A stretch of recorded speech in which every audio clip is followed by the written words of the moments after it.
ప్రతిరోజు లైవ్లో నేనే కనబడతా ఉంటాను, నేను వాక్యం చెప్తా ఉంటాను. కానీ నా వెనకాల కష్టపడే వాళ్ళు చాలామంది ఉంటారు. Praise lord.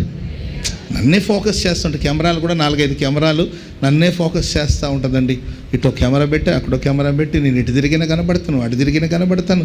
ఏంటండి కొన్నిసార్లు తప్పించుకోలేక ఇబ్బంది పడిపోతుంటాను. ఆ కెమెరా నన్నే ఫోకస్ చేస్తూ ఉంటుంది. కానీ ఈ పరిచర్యలో ప్రియుల ఫోకస్ కాని వాళ్ళు కూడా చాలామంది ఉన్నారు.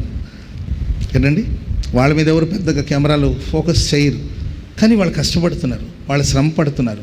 ఏంటండి మీరందరూ ఇక్కడికి వచ్చి కూర్చోనారంటే కొన్ని గంటల ముందే ఇవన్నీ సిద్ధం చేశారు.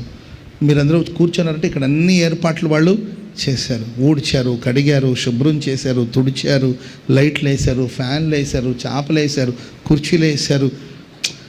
తెర వెనకాల చాలామంది కష్టపడుతుంటారు.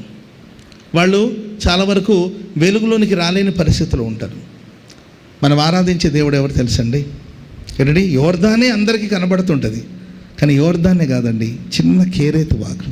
ఇప్పటి వరకు వెలుగులోనికి రాని, ఇప్పటి వరకు గుర్తింపు తెచ్చుకొనని, ఇప్పటి వరకు ఎవరు ఫోకస్ చేయలేని, ఎవరు దృష్టి ఉంచలేని స్థితిలోకి వీళ్ళు ఉన్నామేమో.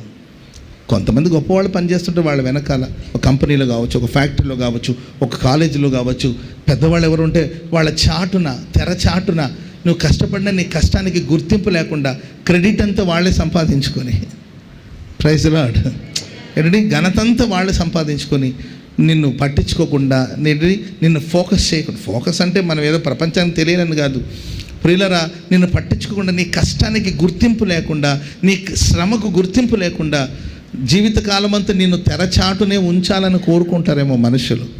కానీ నేను ఆరాధిస్తున్న దేవుడు ఏంటండి ఆ కేరేతు వాగు మీద తన దృష్టిని ఉంచినట్లు నీ మీద దృష్టిని ప్రభు ఉంచబోతున్నాడు.